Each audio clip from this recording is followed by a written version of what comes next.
Hey, I've got a couple of new friends in the studio with me today, all the way from India, from an organisation, Mukti mission. Lorraine and Anil Francis now join me. Good morning to you both. Good morning. Good morning. Lovely to have you here. Yes, thank you. So, Mukti, am I pronouncing that correctly? It's Mukti. Mukti. Should have asked you Yes. that before we went on air. Mukti. Reading a little bit into the history of this, it's been going since 1889, right? Yes, 1889. And it was started by Pandita Ramabai, a scholar. And she empowered women. She felt if you empower a man, you empower one. But if you empower the girl child, you empower the nation. Education transforms life. And having Christ in the life of a child, especially a girl child, you transform for eternity. That's so awesome. What an amazing woman ahead of her time, I'm sure, back in 1889. So how long have you guys been involved in the mission? We have finished 35 years and this is our 36th year. Wow. Yes, and we can't believe how these years have gone because there's so much to do in Mukti. Yeah. And tell us about the work that you do to a Mukti, Lorraine. Yes, Mukti is a multifaceted ministry. So we have children's homes, homes for women, and we have added boys as well. We have a lot of farming activities and goats, New Jersey cows. Then we have a big dignity training center where the girls who are rescued from the red light area are given a special trade, making fabric handbags and table runners. And then we have a home for the blind women. Wow. Unfortunately, in India, when a child is born blind, they are considered as a curse. So all the curses are brought to Mukti, and as I say, God transforms them into blessings. So we call them pearls of Mukti. Pearls of Mukti. Yes. I love that. Yes. What is it, Anil, that you love so much about Mukti and the work that you guys get to do? It's so amazing, we have a school with 2,700 children now at present. Many years back, around when they were 13, these girls used to get married very soon. And we made a survey and we found out that the parents was very concerned that they wanted their daughters to get married off, and there is an issue of dowry system. But God in His mercy helped us to have a school for 11th and 12th grade. And the parents were very happy. Today they are all coming up in life. And 11th and 12th grade. Tell me what age that is, because the system's a bit different here. that is 17 plus. Oh, 17 plus. Yes. Okay, yep. 12th grade. And now we have around 800, 900 students, studying, girls. Yeah. They're being empowered. And that transformation impacts the next generation. Empowering the girl child is like empowering the nation. That is absolutely beautiful. Now, I know for a lot of NGOs in India, there's been all these restrictions, right? And they haven't been able to, is that right? A lot of them have had to leave areas and can't do what they once used to do. But you guys are there as Indians, running it for Indians. I feel that you would have more opportunity to sort of reach out and help people than in some of those other organisations previously. Is that right?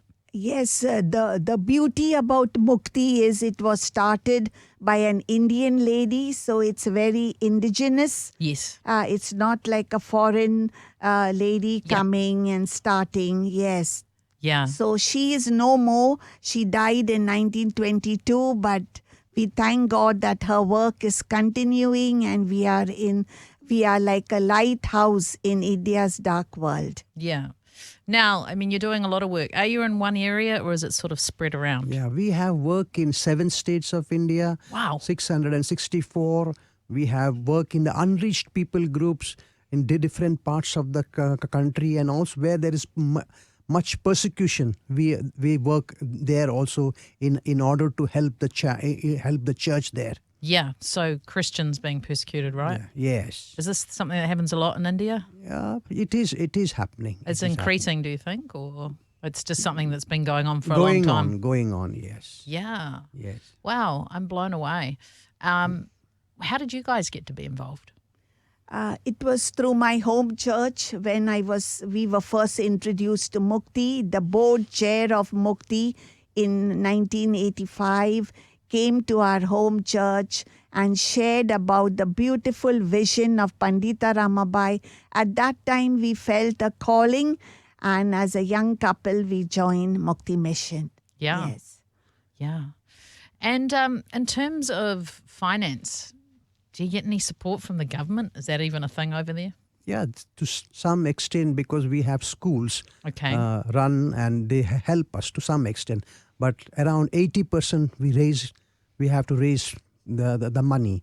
And we are also raising money from within our country. Sure. So, and New Zealand has been very much a great donor in helping us in farming activity, education, empowering the girl child, sponsorship. This has really helped in building the lives of the girl child. Yeah. Have you had farmers come over? Is that how it's kind of worked? Many of them have come and Yeah. helped us. Yeah. And because we have volunteers who come and give us advice and be part of the mission exposure. What's the greatest need that you're facing right now? The greatest need, I would say, is to rescue the girls from the red light district. Little girls, by the time they are 8 years old, they are pumped with steroids so that they grow faster for the business. But we thank God that Mukti is a shining light in the red light district. We have 3 projects, a night shelter to rescue the girls, because when we saw little girls are sleeping under the bed while the business is on with their mums, and it was terrible to see that. So we started a night shelter, then we started a daycare center for 185 children, boys and girls. And today we have our own property, a building for 50 boys, and within 2 months we dedicate a new building for the girls. So our passion is to see that the children are rescued and given a bright hope and a future. Wow.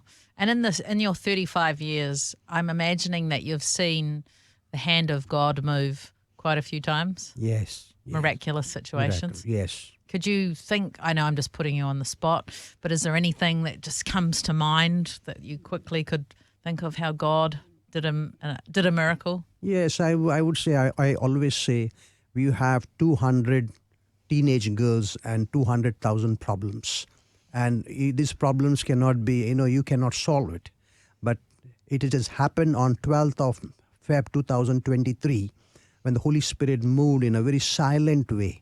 And God touched the hearts of these teenage girls, and they come back and they say sorry, and they say whatever they have stolen, they want to give it back and reconcile. That is an amazing, it's like revival coming at our doorstep. It is just God's glory. Oh, that's so wonderful. Well done, you guys. So, I mean, there's the physical need, there's the mental need, there's the emotional need, and there's the spiritual need being met. Yes. Yes, Lisa. That is wonderful. Yes. So I think for Kiwis who are listening, first of all, tell us your prayer points. What would you like us to pray about? People would like to pray that God would provide us a doctor. We immediately need a doctor. Okay. Then we need caregivers. We need caregivers because the needs are increasing, and we need caregivers. Also, then we need physiotherapists. We desperately need a physiotherapist. We need special needs teacher, who can help us in our schools. Okay. And if there are some who are interested in foreign languages, choreography, dancing, all that is needed in order to bring creativity. We need to creatively share the gospel in the marketplace wherever we are. Yeah, awesome. Hey, for Kiwis listening, I think the best place is probably to go to our website, which is mukti.org.nz. If you're unsure about that, I'll put the interview up on the website and you'll have all the information there. Lorraine and Anil, thank you so much for coming in today. Lovely to meet you both, and God bless. Hey, thanks for joining us today. Make sure that you like, subscribe, and turn on your notifications so you can catch all our interviews on Star. See you next time.